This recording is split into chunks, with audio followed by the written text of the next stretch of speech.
का टॉपिक आपका है कॉम्प्लेक्स सेंटेंस। कॉम्प्लेक्स सेंटेंस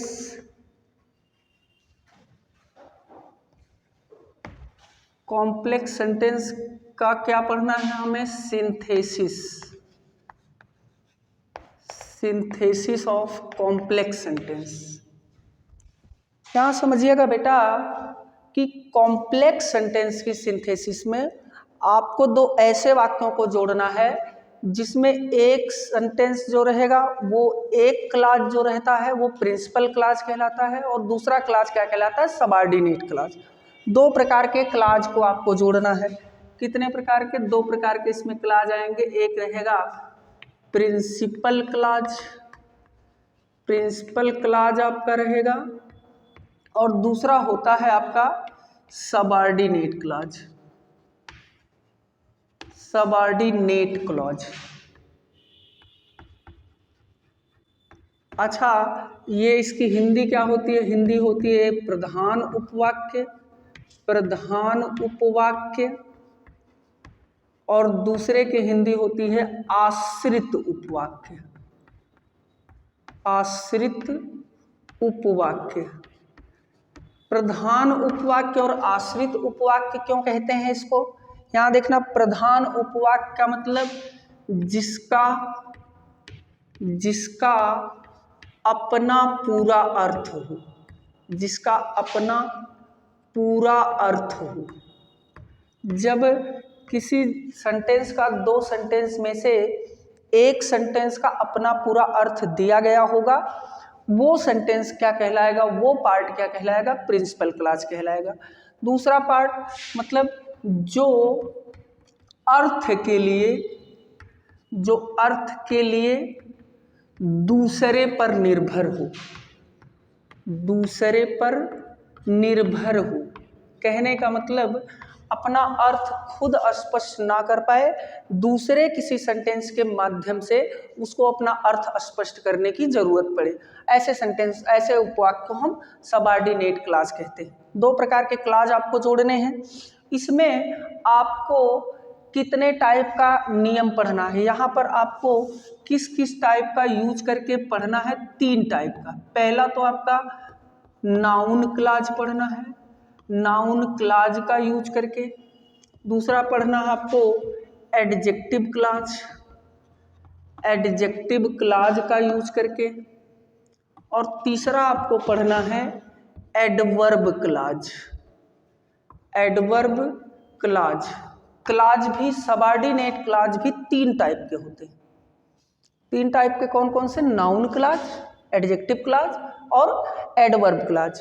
ध्यान रखना है कि आपको हमेशा बच्चों यूज करना है प्रिंसिपल क्लॉज को एडवर्ब क्लॉज के बाद में। अर्थ बाद में स्पष्ट करना है तो प्रिंसिपल क्लॉज का यूज हमेशा बाद में करना। अच्छा देखो, ज़्यादातर बच्चों को सिंपल सेंटेंस और कंपाउंड सेंटेंस की सिंथेसिस करने में ज़्यादा समस्या नहीं होती है, लेकिन जब उनको कॉम्प्लेक्स सेंटेंस की सिंथेसिस करने के लिए कहा जाता है तो वो कंफ्यूज हो जाते हैं, परेशान हो जाते हैं कि हम किस चीज़ का यूज करें, यहाँ पे हम कौन सा यूज करें सेंटेंस में, कंजंक्शन, और किस तरह की सोच रख के हम इसको हल करें।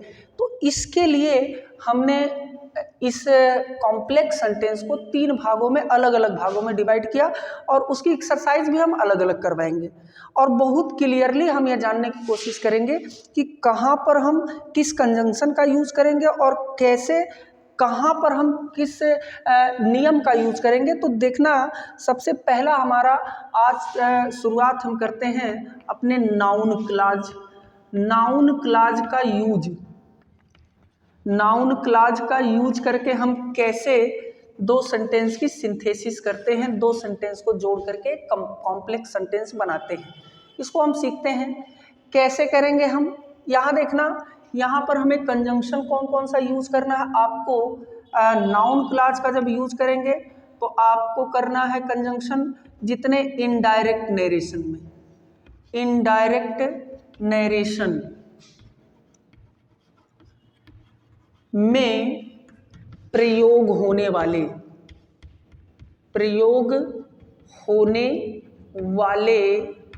कंजंक्शन। इनडायरेक्ट नरेशन में जो कंजंक्शन आपके यूज होते हैं उसी कंजंक्शन का आपको यहाँ पे यूज करना है जब नाउन क्लास का यूज करना है। वो कौन कौन से कंजंक्शन होते हैं आप जान लीजिए। दैट का यूज होता है, दैट का आपने पढ़ा होगा। इफ या वेदर, इफ या वेदर का यूज। और तीसरा यूज आपने देखा होगा WH कंजंक्शन।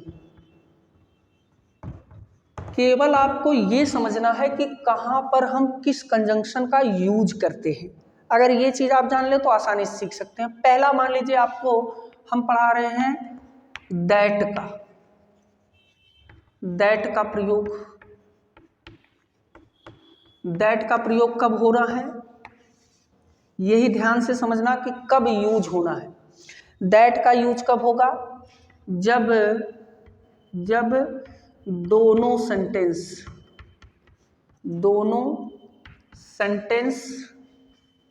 अफर्मेटिव हो, दोनों सेंटेंस अफर्मेटिव हो। हाँ, दोनों सेंटेंस अफर्मेटिव होंगे तो दैट का यूज होगा।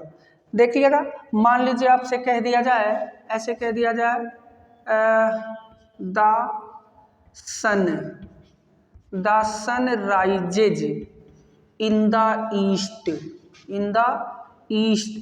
फिर इसके बाद लिख दिया जाए this is definite, NIT, this is definite. ऐसे कह दिया जाए दिस इज डेफिनिट। तो ध्यान रखना बेटा, जब भी आपको इस टाइप का क्वेश्चन दिया जाएगा तो आप किसको सबऑर्डिनेट क्लास को पहले लिखेंगे। देखो इसका अपना पूरा अर्थ नहीं है, दिस इज डेफिनिट, क्या डेफिनिट नहीं पता, लेकिन यहाँ पर देखेंगे the sun rises in the east, इसका अपना पूरा अर्थ है। तो ये आपका है प्रिंसिपल क्लास। सबसे पहले सबऑर्डिनेट क्लास को लिख लेंगे। क्या लिख देंगे, this is definite, definite that क्या निश्चित है कि, लिख देंगे the sun rises in the east, in the east, ऐसे दे देता है। ठीक है, ऐसे मान लीजिए क्वेश्चन कर दिया जाए, ऐसे क्वेश्चन पूछ लिया जाए कि it is known, KNOWN, known to all, ये सबको पता है। क्या सबको पता है, ऐसे क्वेश्चन दे दिया गया। गॉड इज ओमनी प्रेजेंट, ईश्वर सर्वव्यापी है, ये सबको पता है। तो क्या लिख देंगे हम, कुछ नहीं, लिख दिया it is known to all, ये सबको पता है। क्या सबको पता है, दैट। इसके बाद लिख देंगे गॉड इज ओमनी प्रेजेंट, ये समझ में आया। ठीक है, ये आप दैट का यूज तब करेंगे जब आपका दोनों सेंटेंस अफर्मेटिव में दिया हो, एक सेंटेंस का अपना पूरा अर्थ दिया हो, दूसरे सेंटेंस का अर्थ स्पष्ट ना हो। आपको करना क्या है, जिस सेंटेंस का अर्थ क्लियर नहीं है उस सेंटेंस को पहले लिख लेना है, इसके बाद दैट का यूज करके दूसरे सेंटेंस को सेम टू सेम लिख देना है। ठीक है, तो ये आप नाउन क्लास में दैट का यूज पढ़ चुके, दैट समझ में आया। चलो दूसरा देख लेना बच्चा, आपने देख लिया दैट का यूज। दूसरा यूज आप देख लीजिए इफ या वेदर। इसका यूज कब करिएगा, इसका यूज जब एक सेंटेंस आपका असर्टिव हो, एक सेंटेंस आपका दिया हो अफर्मेटिव, और दूसरा क्या इसमें रहे, नेगेटिव या यस या नो प्रकार का, यस या नो प्रकार का। अगर एक सेंटेंस आपका अफर्मेटिव दिया गया हो और दूसरा यस या नो प्रकार का, मतलब क्या है, ऐसे इंट्रोगेटिव जिनकी शुरुआत हेल्पिंग वर्ब से हो, तब आपको क्या करना है, आपको इफ या वेदर लगाना है। कैसे लगाना है ये देखते हैं। मान लीजिए मान लीजिए आपसे क्वेश्चन पूछ लिया जाए, do you want to see the ताज, क्या आप ताजमहल देखना चाहते हैं? फुल स्टॉप ऐसे दे देगा, यू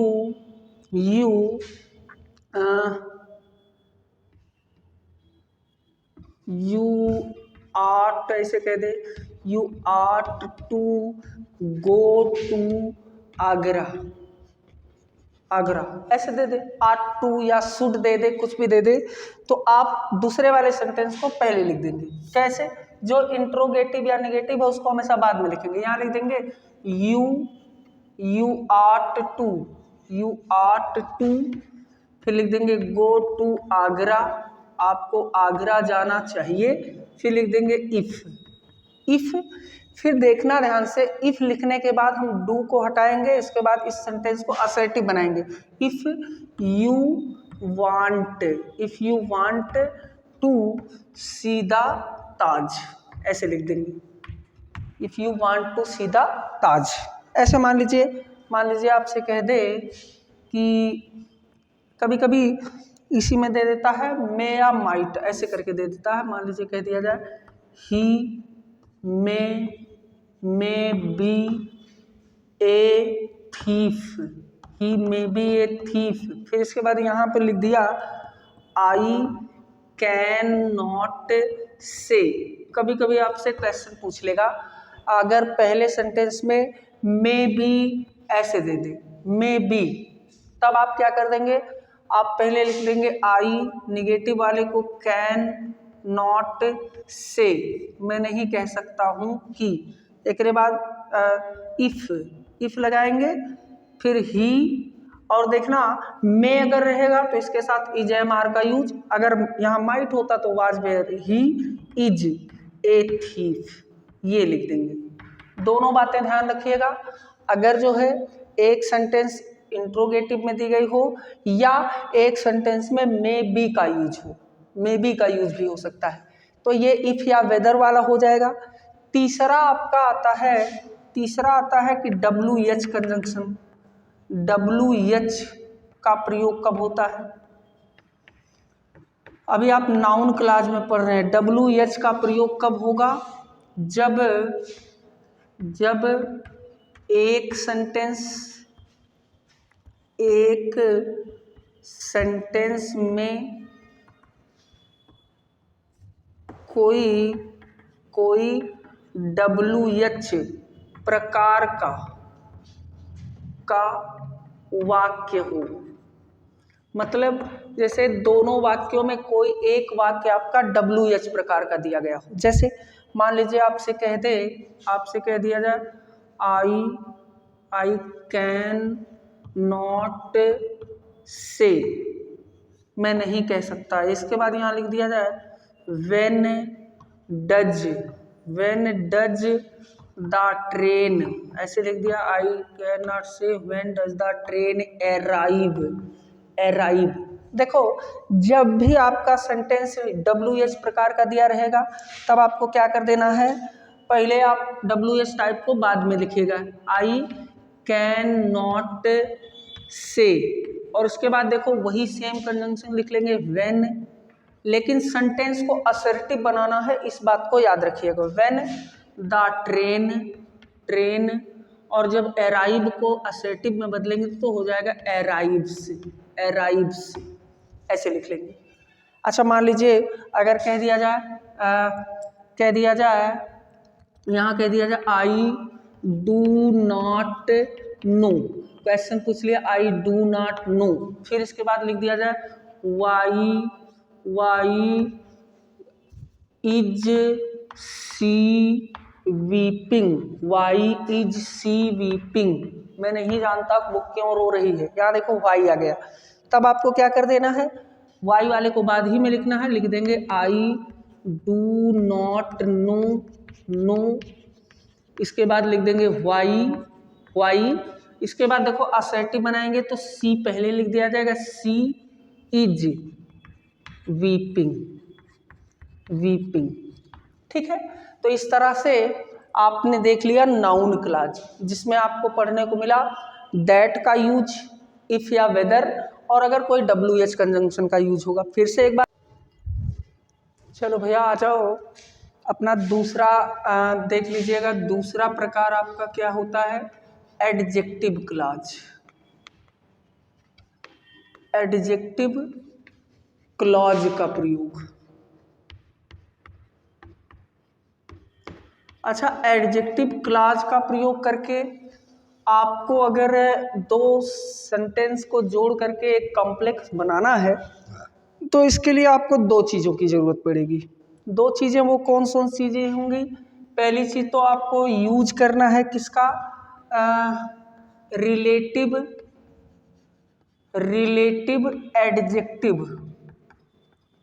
रिलेटिव एडजेक्टिव का यूज करना है, ठीक है। दूसरी चीज आपको इसमें यूज करना है किस चीज का, रिलेटिव एडवर्ब का। यहां लिख लेते हैं, दूसरी चीज क्या यूज करना है, रिलेटिव एडवर्ब। रिलेटिव एडवर्ब का यूज करना है। रिलेटिव एडजेक्टिव कौन कौन होते हैं यहां जानिएगा, हु, विच, हु, विच और दैट होते हैं। हु, विच और दैट आपके रिलेटिव एडजेक्टिव होते हैं। और रिलेटिव एडवर्ब स्पेशली आपको आता है यहाँ व्हाई, वेयर और व्हेन। इतनी चीज़ों का हमें यूज सीखना है। अगर इतनी चीज़ों का यूज हम सीख लेंगे तो निश्चित रूप से हमें एडजेक्टिव क्लॉज के क्वेश्चन को हल करने में कोई दिक्कत नहीं होगी। पहला मान लीजिए, पहला हम पढ़ लेते हैं रिलेटिव एडजेक्टिव। रिलेटिव एडजेक्टिव, यहां समझिएगा, रिलेटिव एडजेक्टिव का यूज कब होता है, जब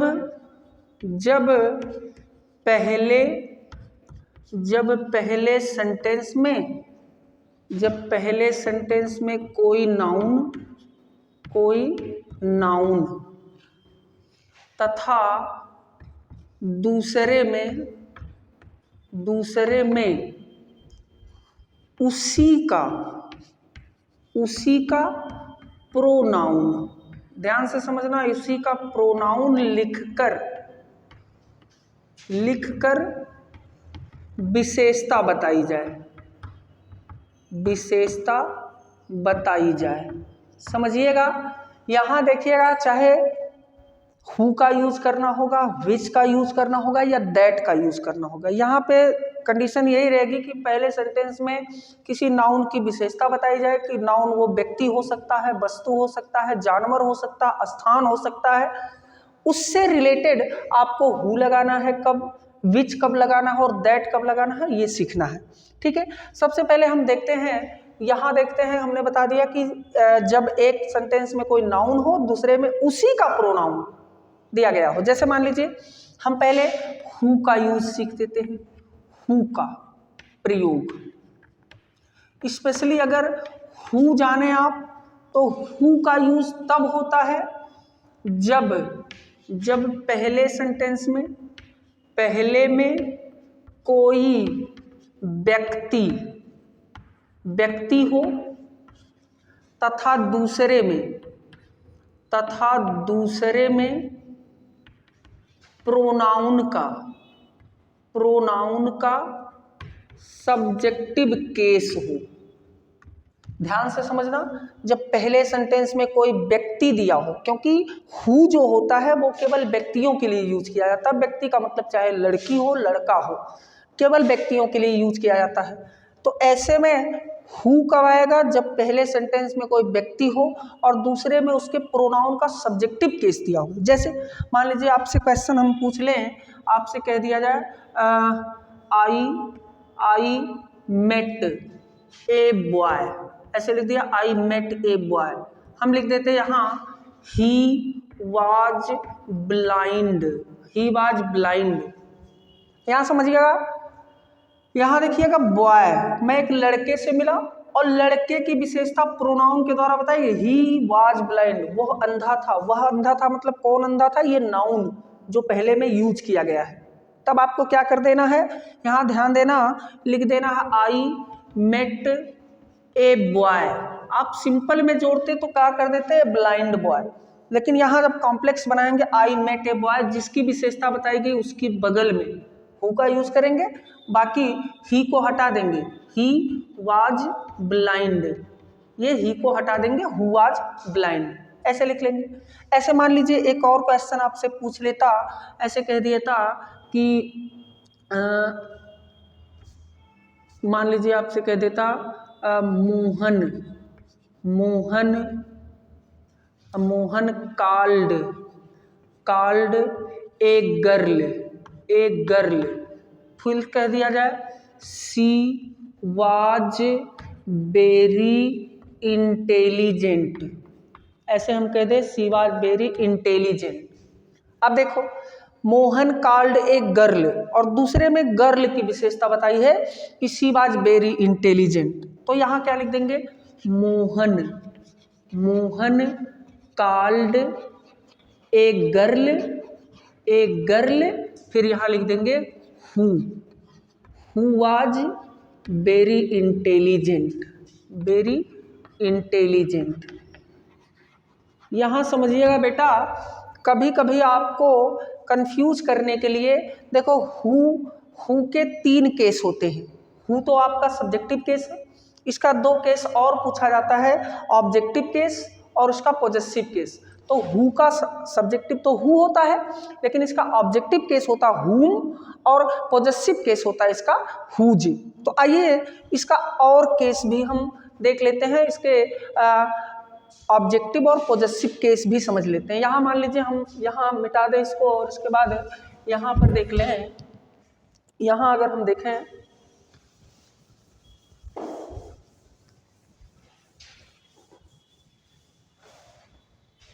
यहाँ पर मान लीजिए हम आपको देखते हैं हु का दूसरा मान लीजिए हम हुम का यूज कर दें। हुम का प्रयोग ये कब होगा, यहाँ समझ लीजिएगा, जब पहले सेंटेंस के क्लियर जानिएगा कब यूज होगा। अगर आप ये क्लियर नहीं कर पाएंगे कब यूज होगा तो निश्चित रूप से कभी भी आप कॉम्प्लेक्स सेंटेंस की सिंथेसिस नहीं सीख पाइएगा। जब पहले सेंटेंस में कोई व्यक्ति तथा दूसरे में प्रोनाउन के ऑब्जेक्टिव केस का ऑब्जेक्ट का प्रयोग, यहाँ प्रोनाउन के ऑब्जेक्टिव केस का यूज हो। जैसे मान लीजिए यहाँ पर कह दिया जाए a boy came to me, हाँ, इसके बाद यहाँ पर लिख दे आई टाट हिम। यहाँ समझिएगा भैया, जिसकी विशेषता बतानी उसके बगल में ए बॉय की विशेषता हिम के द्वारा बताई गई है, तो यहाँ ए बॉय, इसके बगल में हुम। अब चाहे देखो हिम के बाद जिसमें दो यूज किया गया हुम आई टाट द बॉय हुम आई टाट, वो लड़का जिसे मैं पढ़ाता हूँ, यहाँ लिख दें केम टू मी। ये इसको ऐसे भी लिख सकते थे हम, ए बॉय हुम केम टू मी, फिर इसके बाद कॉमा लगा करके आई टाट लिख देते, ठीक है, हुम आई टाट, यहाँ लगाएंगे केम टू मी। इसके बाद मान लीजिए आपसे क्वेश्चन कर लिया जाए, ऐसे कह दिया जाए आई बीट ए गर्ल, फिर इसके बाद कह दिया जाए आई फिर कह दिया जाए हेटेड हर, मैं उससे नफरत करता था। अब देखो यहाँ गर्ल के लिए वहां पे आया ऑब्जेक्टिव केस, तो क्या कर देंगे आई बीट ए गर्ल। अब जिसकी विशेषता ऑब्जेक्टिव केस से बताई गई हो तो हुम का यूज कर देंगे, हुम आई हेटेड, इसको हम हर को हटा देंगे। इतनी बात समझ में। अच्छा, इसके बाद देखना हुम, तीसरा इसी का हु का भाग होता है हुज। हुज कब आता है? हुज भी जान लीजिए, जब पहले में किसी व्यक्ति की विशेषता, जब पहले में किसी व्यक्ति की विशेषता दूसरे में तथा दूसरे में प्रोनाउन के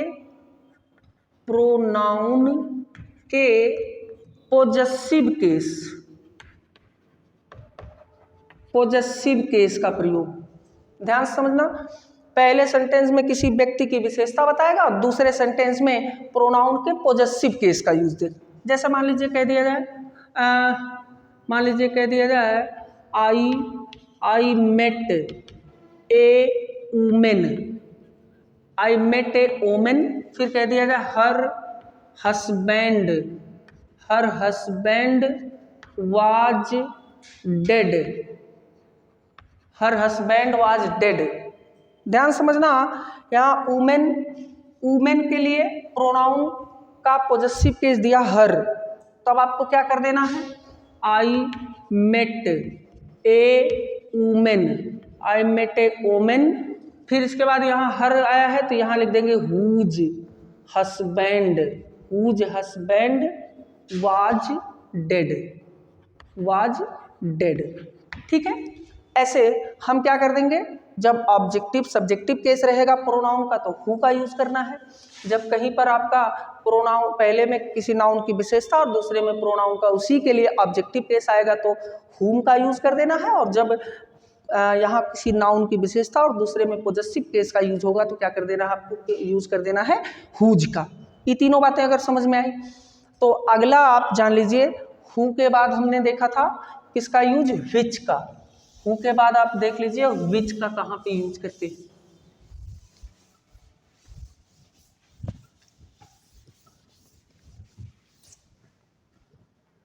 आइए देखते हैं, दूसरा यूज किसका है, विच का। कब करेंगे, जब पहले में किसी वस्तु या जानवर जबकि दूसरे में वही नाउन या इट का प्रयोग हो।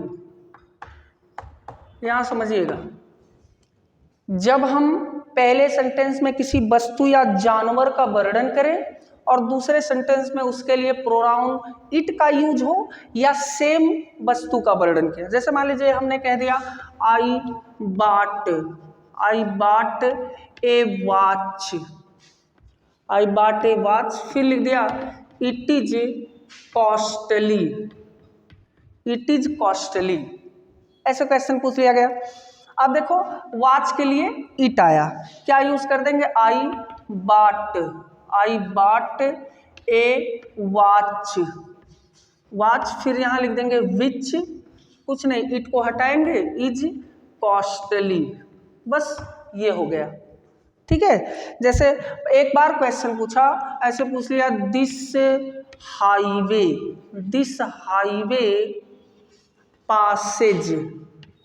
पासेज थ्रो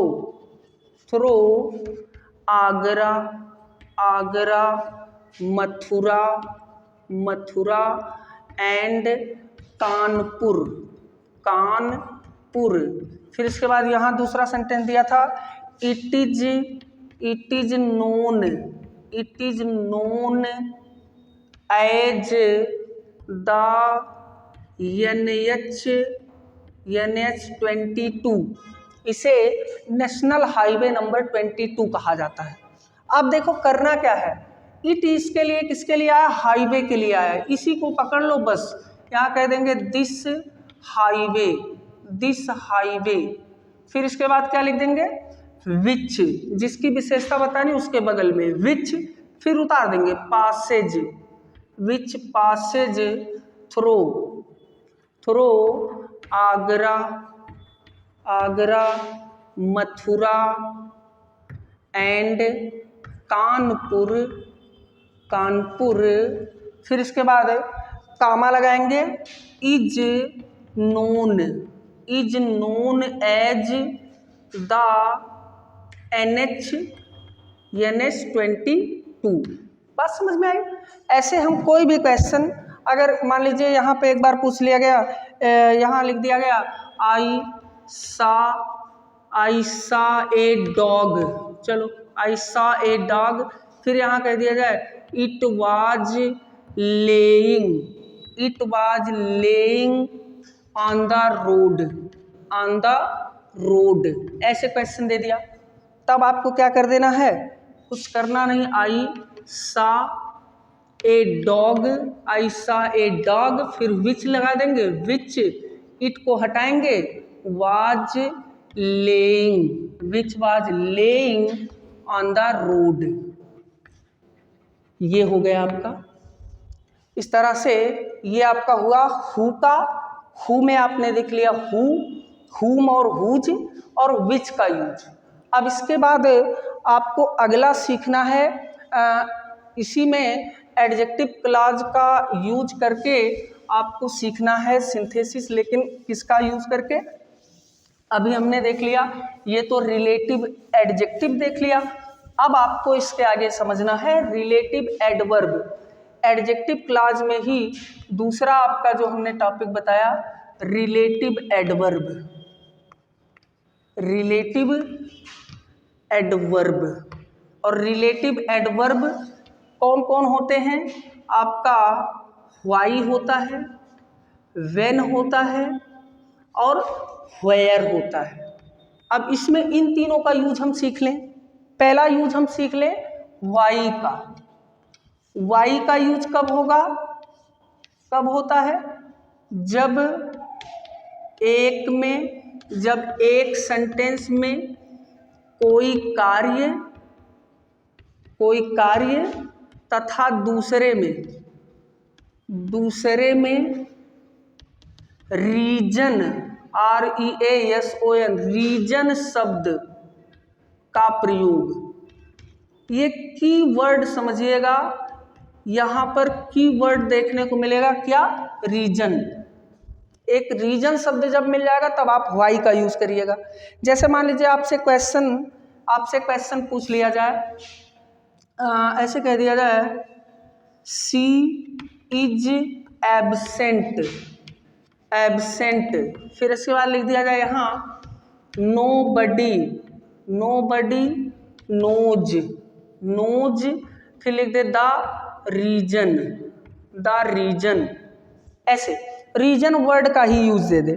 तब आपको क्या कर देना है, जो यहाँ पर बाद में लिखा हुआ नोबडी नोज, ऐसे लिख देंगे नोबडी नोज, फिर यहाँ लिख देंगे रीजन की जगह पर वाई, फिर यहाँ दूसरे को उतार देंगे शी इज एब्सेंट,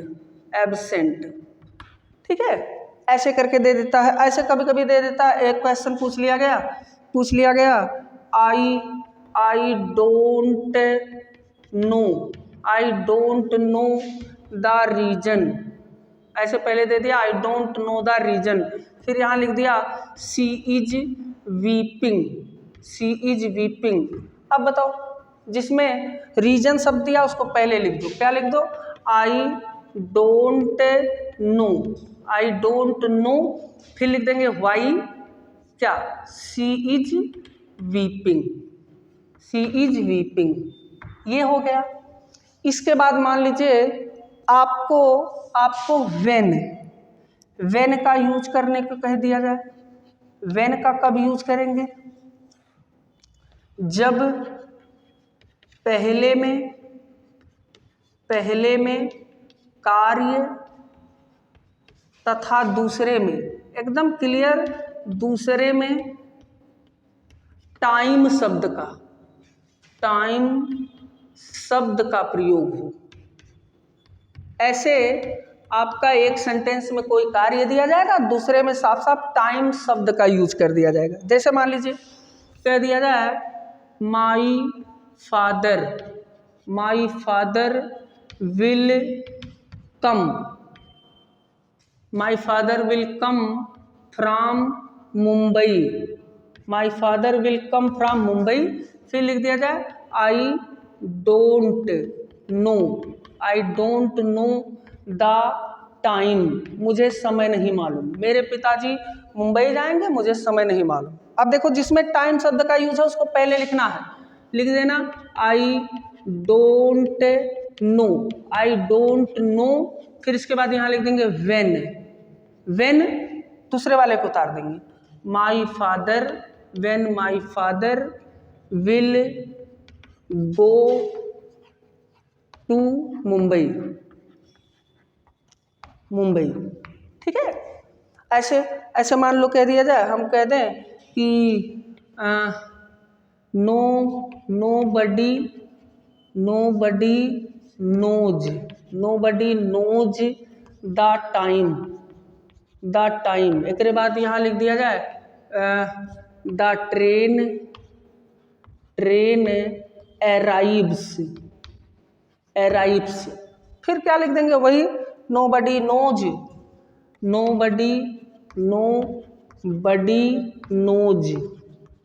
और इसके बाद द टाइम को हटा देंगे व्हेन द ट्रेन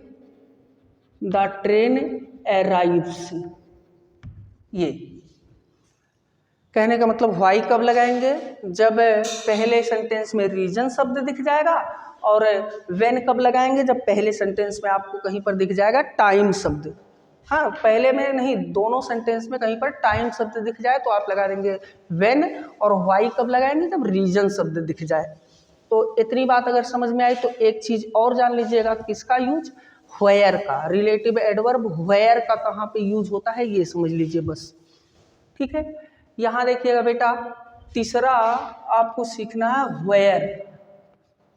व्हेयर कब यूज करते हैं। यहाँ देख लीजिए, जब एक सेंटेंस में किसी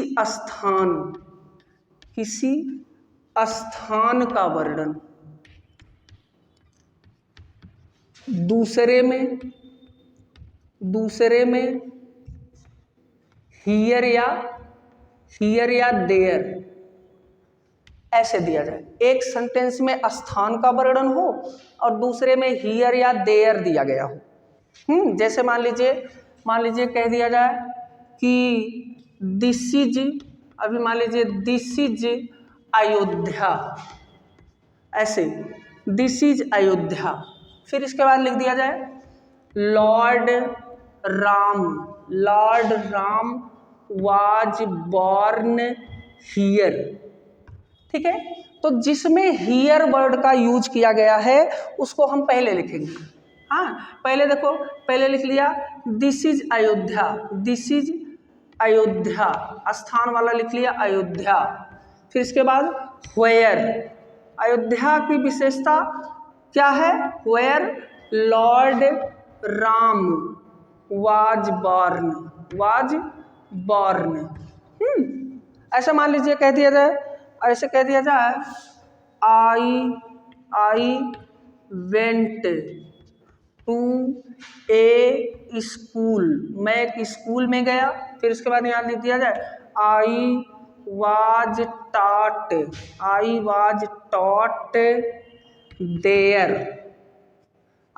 टॉट देयर, मुझे वहाँ पढ़ाई कराई गई थी। तो यहाँ लिख देंगे I went to a school. अब स्कूल की विशेषता क्या है, वहाँ पे पढ़ा था। इसके बगल में व्हेयर, फिर लिख देंगे आई वाज टॉट, TAUGHT। तो भैया इस तरह से आपने सीख लिया नाउन क्लॉज और एडजेक्टिव क्लॉज। अगला क्लॉज आपका जो होता है आपका एडवर्ब क्लॉज। देख लेते हैं, अब तक आपने पढ़ लिया सिंथेसिस ऑफ कॉम्प्लेक्स सेंटेंस में नाउन क्लॉज का उपयोग करके, आपने पढ़ लिया एडजेक्टिव क्लॉज का यूज अगला आपका क्लास जो यूज होता है एडवर्ब क्लास। किसका? तीसरा आपका क्लास है एडवर्ब क्लास। एडवर्ब क्लास का प्रयोग, अच्छा देखिएगा बच्चों, जो आपका एडवर्ब क्लास होता है, सबसे पहली चीज हमें एकदम क्लियरली समझना है। अगर सिंथेसिस समझना है तो जब तक आपको क्लियरली कारण नहीं समझ में आएगा कि कौन से जगह पर कौन सा नियम लगाना है, तब आप गलतियां करते रहेंगे। यहाँ जानिएगा एडवर्ब क्लाज में आपको किन किन चीज़ों का यूज पढ़ने को मिलता है। एडवर्ब क्लाज किन किन चीज़ों की जानकारी कराता है, पहले यहाँ जान लीजिए। ये कराता है समय की जानकारी, समय की जानकारी कराता है। दूसरी चीज जानकारी कराएगा स्थान की जानकारी कराता है। समय, दूसरा स्थान की जानकारी करवाएगा। तीसरी बात ये जानकारी आपसे करवाता है कभी कभी कारण, कारण और परिणाम की जानकारी कराता है, कारण की जानकारी। इसमें आपको पढ़ने को मिलेगा परिणाम की जानकारी, परिणाम पढ़ने को मिलेगा। इसमें आपको पढ़ना है उद्देश्य भी दिखाता है, ये उद्देश्य दिखाता है। और अगली चीज दिखाता है ये विरोध। दो सेंटेंस विरोधी सेंटेंस रहेंगे, विरोध दिखाएगा। और एक और चीज की जानकारी ये कराता है तुलना की। स्पेशली भैया आपको ये 7 टाइप की चीजें पढ़ने को मिलेंगी। कब? जब आप सिंथेसिस बनाएंगे कॉम्प्लेक्स सेंटेंस का और यूज किसका करेंगे? एडवर्ब क्लाज का। बेटा इतनी चीजें, अगर इतने से रिलेटेड आपको कंजंक्शन पता चल जाए कि कौन कौन से कंजंक्शन का यूज करके हम इतने सेंटेंस का हम कॉम्प्लेक्स सेंटेंस में सिंथेसिस बनाएंगे, तब आपको कंफ्यूजन नहीं आएगी। एक एक टाइप हम समझ ले। पहले हम देख ले समय। समय व्यक्त करने के लिए, समय व्यक्त करने के लिए, समय व्यक्त करने के लिए कौन से कंजंक्शन यूज होते हैं, यहां समझिएगा। समय व्यक्त करने के लिए आप यूज कर सकते हैं एज, सून एज का, एज सून एज, और no sooner did, no sooner ऐसे करके डिड, नो सूनर डिड। इसके बाद इसी में यूज होता है आफ्टर का, आफ्टर और बिफोर का, आफ्टर बिफोर का। और एक और इसी में यूज कर सकते हैं टिल या अनटिल का। यहाँ समझिएगा 3 चीजें। जहाँ पे नो सूनर डिड लगता है वही सेम क्वेश्चन में आप एज सून एज का यूज कर सकते हैं। जहाँ पे आपका आफ्टर का यूज होगा वहीं पर बिफोर का भी यूज हो सकता है। और जहाँ पर आपका टिल लगता है वहीं पर अनटिल भी लग सकता है। लेकिन कब लगेगा, आइए पहले हम देख लेते हैं। यहाँ पर हम पहले समझ लेते हैं as soon as, as soon as और no sooner did, no sooner did. ध्यान से समझिएगा, इसका यूज कब हम करते हैं सेंटेंस में, कब करते हैं? जब एक कार्य के, जब एक कार्य के तुरंत बाद, तुरंत बाद दूसरा हो। यहाँ समझिएगा बेटा, जब 2 कार्यों के बीच 0 समय का अंतर होगा तब आप यूज करिएगा एज सून एज और नो सूनर डिड का। हाँ, एक चीज़ और क्लियर कर लीजिएगा कि यहाँ पर बच्चों, यहाँ पर ये कोई शर्त नहीं है कि सब्जेक्ट एक होना चाहिए या सब्जेक्ट अलग अलग होना चाहिए। मान लीजिए हम लिख देते हैं यहाँ पर राम, राम सा ए लॉयन, राम सा ए लायन। दूसरा सेंटेंस लिख दे ही रैन अवे। अच्छा यहाँ पर देखिएगा भैया, यहाँ पर दोनों सेंटेंस के सब्जेक्ट एक हैं, एक है, तब भी हम क्या कर देंगे, अगर एज सून एज लिखेंगे तो पहले इसके लिख देंगे एज सून एज राम सा ए लॉयन, और इसके बाद हम कॉमा लगाएंगे, दूसरा सेंटेंस उतार देंगे ही रैन अवे। इसी सेम सेंटेंस को हम नो सूनर डिड से भी बना सकते हैं, लेकिन हम दूसरे सेंटेंस को देख लेते हैं। मान लीजिए आपसे क्वेश्चन पूछ लिया जाए, the teacher entered the class, फिर कह दिया जाए द स्टूडेंट्स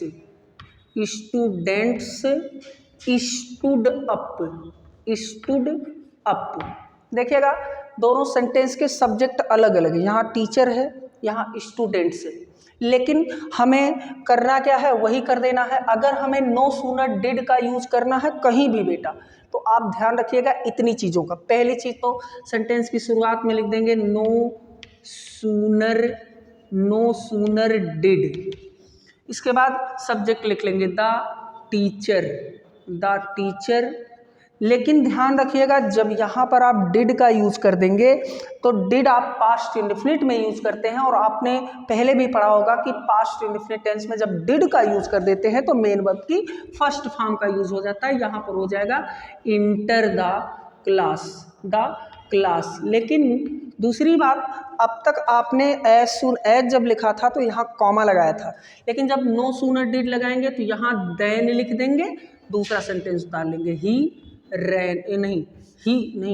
यहाँ पर हो जाएगा द स्टूडेंट्स स्टूड अप। दूसरे वाले सेंटेंस में कोई चेंज नहीं करेंगे, उतार लेंगे स्टूडेंट्स स्टूड अप। तो यहाँ आप समझ गए नो सूनर डिड और एज सून एज कब लगता है, जब दोनों सेंटेंस में कोई ऐसे कार्य दिए गए हों कि एक के तुरंत बाद दूसरा काम हो। यहाँ पर देखिएगा ही राम साइला एंड राम ने शेर देखा, ही रैन में, वो भाग गया, मतलब शेर देखा होगा और तुरंत वो एक्शन लिया होगा, भाग गया होगा। तो आप जब एज सून एज लगाएंगे तो पहले एज सून एज लिख देंगे, इसके बाद दोनों सेंटेंस को लिख देंगे, कॉमा लगा करके जोड़ देंगे।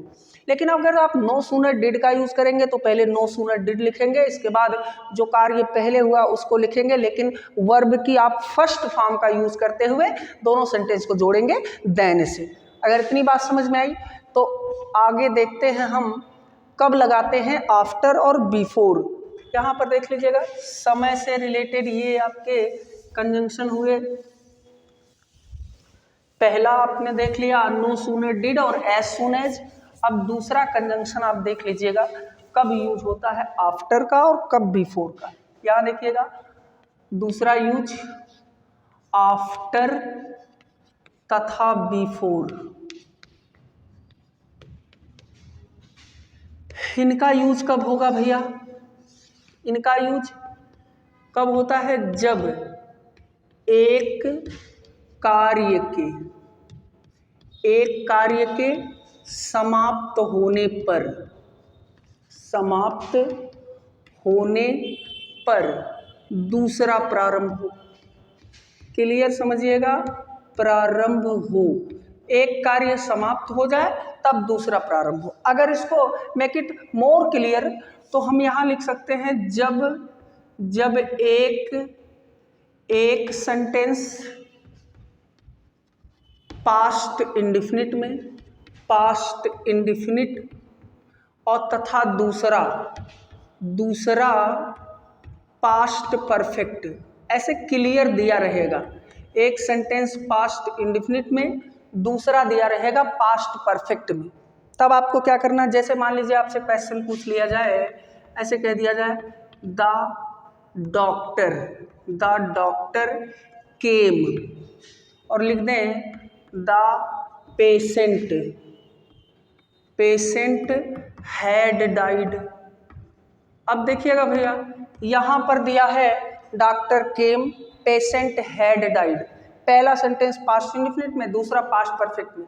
ध्यान बेटा रखना कि आप आफ्टर और बिफोर दोनों का यूज यहाँ पर कर सकते हैं, लेकिन याद रखिएगा कि जब बिफोर यूज करिएगा तो पहले पास्ट परफेक्ट लिखिएगा, जब आफ्टर यूज करिएगा तो आफ्टर में पास्ट परफेक्ट। बिफोर से याद रखिएगा, बिफोर जब लिखना तो आपको बिफोर यूज करना है पास्ट परफेक्ट का, और अगर आफ्टर यूज करना है तो आफ्टर में यूज करना है पास्ट परफेक्ट का। लिख लेंगे यहाँ पर, अगर हम बिफोर लगाते तो क्या लिख देते, हम लिख देते द पेशेंट हैड डाइड, फिर लिख देते बिफोर द डॉक्टर केम, ऐसे लिख दे। जैसे मान लीजिए आपसे हम दूसरा क्वेश्चन मान लीजिए पूछ लेते, ऐसे कह देते द प्यून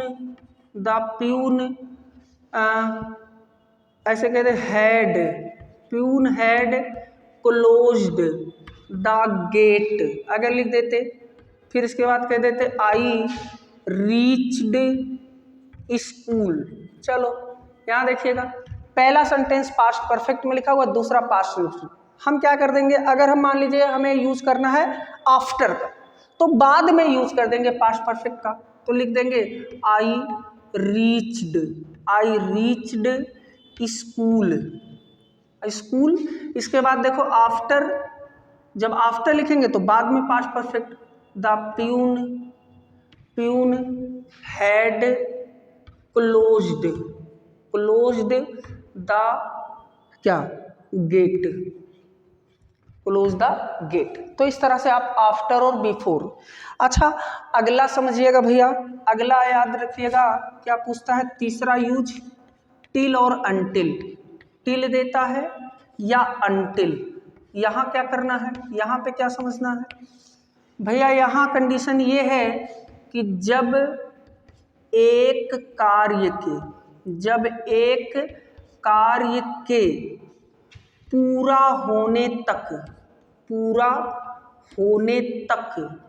दूसरा चलता रहे।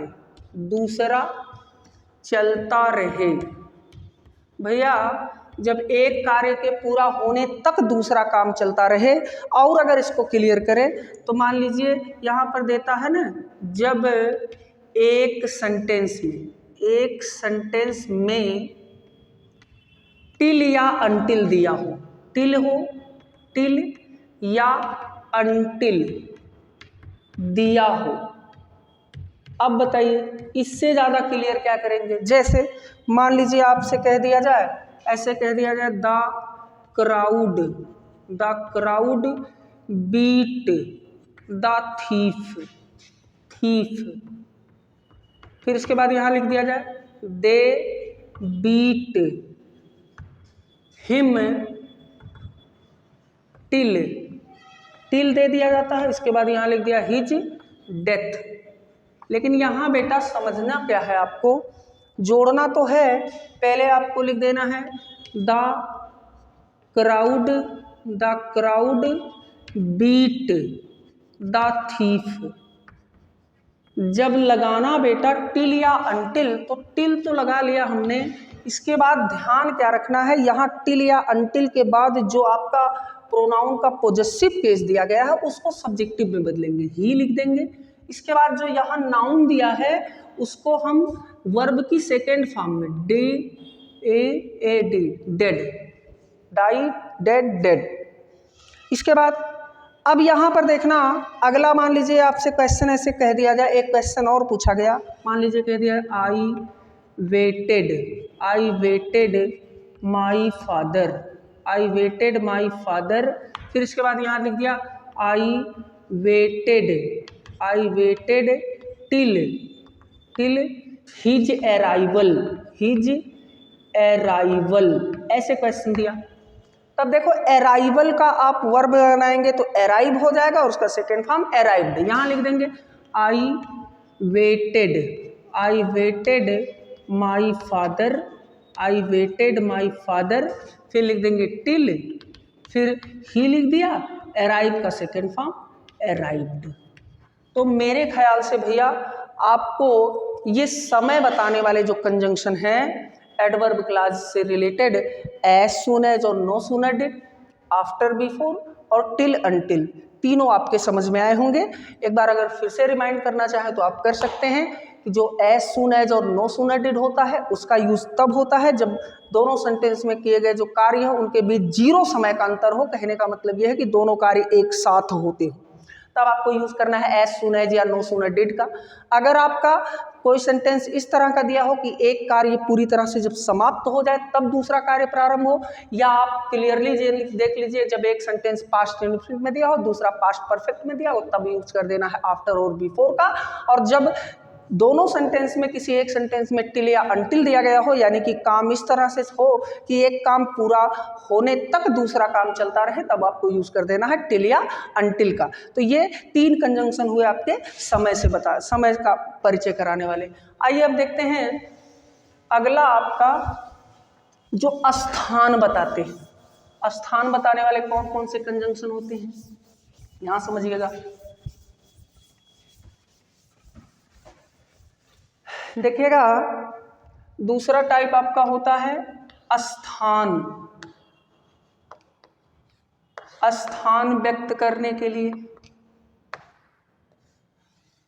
स्थान व्यक्त करने के लिए कंजंक्शन 2 चीजों का, एक व्हेयर आता है, व्हेयर, और दूसरा आता है व्हेयर ईवर, व्हेयर ईवर। ठीक है, 2 कंजंक्शन आएंगे, एक व्हेयर आएगा, दूसरा आएगा व्हेयर ईवर। कब आएगा, सबसे इंपॉर्टेंट समझना ये बात है। ठीक है, आइए दोनों को देख लेते हैं।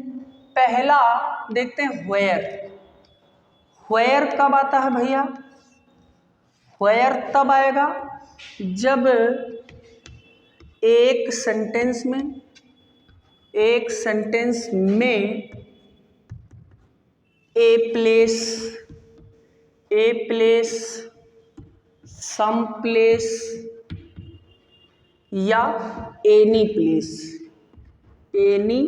प्लेस, तब जबकि दूसरे में हियर, देयर या द प्लेस। अंतर समझ लीजिएगा। जब एक सेंटेंस में ए प्लेस, सम प्लेस या एनी प्लेस दिया हो, जैसे मान लीजिए आपसे क्वेश्चन पूछ लिया जाए, ऐसे क्वेश्चन कर दिया जाए, ए वुड कटर लिव, ऐसे कह दिया जाए, लिव्स एट सम प्लेस। फिर इसके बाद यहाँ कह दिया जाए nobody lives there। यहाँ देखो, अगर मान लीजिए हम कह दें तो पहले हम लिख देंगे क्या, जिसमें हियर, देयर या द प्लेस दिया गया उसको पहले लिखेंगे nobody lives। इसके बाद देखो हम कहाँ वहां से हटाएंगे क्या, आपका देयर, और यहाँ से हटा देते हैं सम प्लेस, यहाँ लिख देते हैं where he where a woodcutter live नहीं लिव्स। ठीक है, ऐसे मान लीजिए, ऐसे हम आपसे कह देते, मान लीजिए हम कह देते आई वेंट टू सम नहीं, मतलब कह दे ए प्लेस। हाँ, फिर इसके बाद यहाँ कह दे आई वाज बॉर्न हियर। अब देखो यहाँ क्या लिख देंगे, हाँ यहाँ कह देंगे आई वेंट, मैं गया, कहाँ गया, फिर लिख देंगे वेयर, फिर लिख देंगे आई वाज बॉर्न। बस ये हो सकता है, यहाँ समझ लीजिए। दूसरा क्या देखते हैं, व्हेयर ईवर कब आता है, ये समझ लीजिएगा भैया। व्हेयर ईवर तब आएगा जब एक सेंटेंस में किसका यूज हो, मेनी प्लेसेज तथा दूसरे में एवरीवेयर। यहाँ समझिएगा, जब एक में मेनी प्लेसेस दिया हो, दूसरे में एवरीवेयर। मान लीजिए हमने कह दिया मिस्टर नरेंद्र मोदी, यहाँ कह दिया goes to many places, many places. फिर इसके बाद यहाँ कह दिया जाए he is welcomed, welcomed everywhere, everywhere. आपको देखो मेनी प्लेसेज और एवरीवेयर दोनों को हटाना है, लेकिन जिसमें एवरीवेयर दिया गया उसको आपको पहले लिखना है। कैसे लिखना है? लिख देना है पहले, देखो नाउन को पहले लिखेंगे, मिस्टर नरेंद्र मोदी, नरेंद्र मोदी। अब इसके बाद वहाँ देखो इज वेलकम्ड, वेलकम्ड। फिर देखो यहाँ एवरीवेयर वाले को लिख दिया, एवरीवेयर को हटाएंगे, यहाँ पर लिख देंगे व्हेयर ईवर, व्हेयर ईवर। इसके बाद देखो मिस्टर नरेंद्र मोदी, तो उसकी जगह पे उसका प्रोनाउन ही, गोज। दोनों को हटा देंगे, मेनी प्लेसेस को भी हटा देंगे और इसके बाद एवरीवेयर को भी हटा देंगे। तो कहने का मतलब बच्चों, अगर आप देखिएगा तो ये स्थान से रिलेटेड दो आपके कंजंक्शन व्हेयर और व्हेयर ईवर। व्हेयर का यूज कब होगा? जब a place, some place, any place और दूसरे सेंटेंस में हियर या देयर होगा। और व्हेयर ईवर का जब पहले सेंटेंस में मेनी प्लेसेस और दूसरे में एवरीवेयर देगा। कारण, कारण व्यक्त करने के लिए, कारण व्यक्त करने के लिए कौन कौन से कंजंक्शन आते हैं? यहाँ पर देखिएगा एज, सिंस या बिकॉज, बिकॉज का तीनों का सेम कंडीशन में यूज होता। कब होता है? जब एक सेंटेंस में, एक सेंटेंस में कारण दूसरे में परिणाम, दूसरे में परिणाम हो। भैया एक सेंटेंस में अगर कारण दिया जाएगा और दूसरे में कहीं पर परिणाम दिखाया जाएगा तो आप यूज करिएगा एज, सिंस या बिकॉज का। कैसे? मान लीजिए आपसे कह दिया जाए आई वाज इल, फिर यहाँ कह दिया जाए I did not go to school, मैं स्कूल नहीं गया। अब बताइए, पहले देखिएगा इसमें परिणाम दिखाएंगे, बाद में कारण। पहले परिणाम क्या हुआ? Did not go to school. यहाँ लिख देंगे I did not go to school, go to school. यहाँ लिख देंगे because, because I was ill. बस ये ठीक है। अगर मान लीजिए यहाँ पर कह दिया जाए सी इज इंटेलिजेंट, ऐसे intelligent, she is intelligent, full stop. यहाँ पर कह दिया जाए she always comes first, first. अब देखो यहाँ क्या हो जाएगा? मान लीजिए यहाँ पर लिख देंगे हम सी ऑलवेज, सी ऑलवेज कम्स फर्स्ट। तीनों में से किसी का यूज कर दे एज, फिर लिख देंगे सी इज इंटेलिजेंट, इंटेलिजेंट। अब बताइएगा भैया, जब कारण और परिणाम, एक में कारण हो दूसरे में परिणाम दिया गया हो, तो ऐसी कंडीशन में आप किसका यूज कर देंगे? सिंस का, एज का या बिकॉज का। यहाँ लेकिन समझिएगा एक अगली चीज देखिएगा, परिणाम। चौथा चीज दिखाता है ये परिणाम, परिणाम दिखाता है आपका एडवर्ब क्लॉज। और परिणाम दिखाने के लिए किसका यूज करते हैं हम? सो का, ऐसे डॉट डॉट डॉट करके दैट का यूज कर देते हैं। कब करते हैं? कब करेंगे भैया? जब एक सेंटेंस में, एक सेंटेंस में वेरी या क्वाइट, वेरी या क्वाइट, दूसरे में कैन नॉट या कुड नॉट होगा। जब एक सेंटेंस में वेरी या क्वाइट दिया हो, दूसरे में कैन नॉट या कुड नॉट दिया होगा, तब आप किसका यूज करेंगे? सो दैट का यूज करेंगे। कैसे? आइए देखते हैं। मान लीजिए आपसे क्वेश्चन में आपसे पूछ लेगा, कह देगा आपसे he is very fat, he is very fat, फिर कह देगा he can not run fast, ऐसे रन फास्ट। देखो जोड़ेंगे तो क्या करेंगे, ध्यान से समझना, ही इज, बेरी को बदल देंगे सो में, सो फैट, और फुल स्टॉप की जगह पर हम दैट लगा देंगे, that he can not run fast. ठीक है, ऐसे देखो कभी कभी आपसे क्वेश्चन में आपसे ऐसे डायरेक्ट पूछ लिया जाएगा, सिंपल का क्वेश्चन दे देता है, कभी कभी ऐसे पूछ लेता है she is too poor, she is too poor to buy a car. तो यहाँ समझिएगा बच्चा, अगर ऐसी कंडीशन दे दे, एक क्वेश्चन ऐसे दे दे और कहे इसका कॉम्प्लेक्स बनाइए, तब आप क्या कर देंगे, सी इज, TOO को सो में, सो पुअर, दैट लगा देंगे और यहाँ इस फॉर्म में लिख लेंगे सी, फिर यहाँ लिख लेंगे सी, टू को हटाते हैं कैन नॉट लिख देते, can not by a car.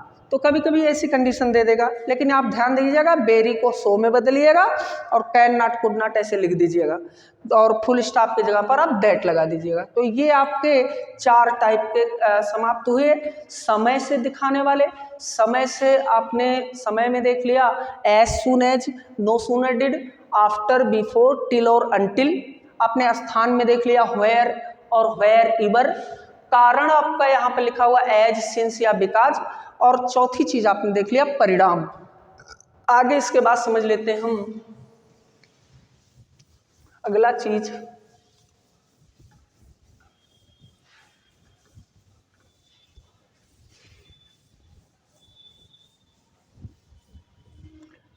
यहाँ पांचवी चीज समझिएगा। पांचवी चीज आप समझिएगा क्या दिखाता है। पांचवा चीज उद्देश्य, उद्देश्य व्यक्त करता है आपका एडवर्ब क्लॉज। उद्देश्य किससे व्यक्त करता, ऐसे सो दैट, एक साथ लिखा जाता है, सो दैट। कब यूज करते हैं, जब पहले में कोई कार्य हो और दूसरे में क्या लिखा हो, वांट या वांटेड, वांट या वांटेड। अच्छा, यहाँ पर एक और देता है डिड इट या डिड सो टू, ऐसे भी दे देता है, वांट, वांटेड टू या डिड सो टू का प्रयोग। जब ऐसी कंडीशन देगा तब आपको पता चलेगा कि किसका यहाँ पर प्रयोग किया गया है, उद्देश्य का। जैसे मान लीजिए आपसे हम पूछ ले, ऐसे कह दे राम टुक ए नाइफ, ANIF, नाइफ। फिर यहाँ पर लिख दे ही वांटेड टू किल मी। यहाँ देखो समझिएगा भैया, जब आप सो दैट का यूज करिएगा, पहले तो आप लिख लेंगे राम टुक ए नाइफ। यहाँ इंटरेस्टिंग बात यह है कि फुल स्टॉप की जगह पे आपको लिखना है सो दैट, लेकिन यहाँ दूसरा सब्जेक्ट जो लिखेंगे, सब्जेक्ट के बाद जो वांट या वांटेड टू लिखा है वहां पे चेंजिंग क्या करना है। अगर सेंटेंस में कहीं पर वांट टू का यूज होगा तो आप मे का यूज करिएगा, लेकिन वांटेड का यूज होगा तो यहाँ पर माइट, वांटेड टू को हटा देंगे, माइट किल मी, ये लिख देंगे। दूसरी चीज मान लीजिए आपसे ऐसे पूछ लिया जाए, ऐसे कह दिया जाए I am going to Agra, ऐसे कह दे। फिर कह दे I want to see the Taj, ऐसे कह दे। अब बताओ यहाँ प्रेजेंट में है तो क्या कर देंगे, आई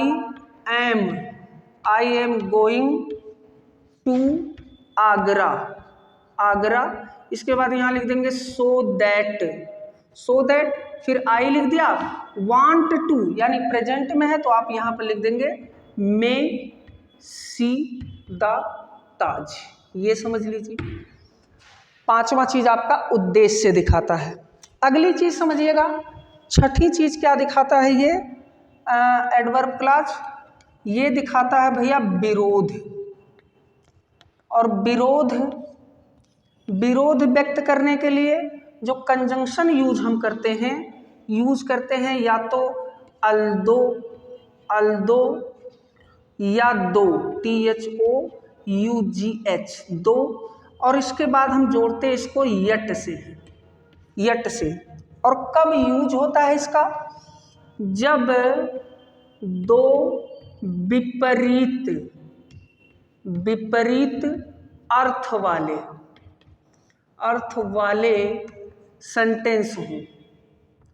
जब दो विपरीत अर्थ वाले सेंटेंस होंगे तो आप विरोध उसमें व्यक्त किया जाएगा, और विरोध व्यक्त किया जाएगा तो आपको करना क्या होगा, सेंटेंस को शुरू करना है दो अथवा अल्दो से और दोनों वाक्यों को जोड़ देना है यट से। जैसे मान लीजिए कह दिया जाए ही इज रिच, फिर इसके बाद यहाँ कह दिया जाए ही इज माइजर, वो धनवान है, वो कंजूस है। कुछ नहीं करना, आप सेंटेंस को शुरू कर दीजिए अल्दो उतार दो, ही इज रिच, फिर यट लिख देंगे फिर लिख देंगे ही इज माइजर। ये बस खत्म।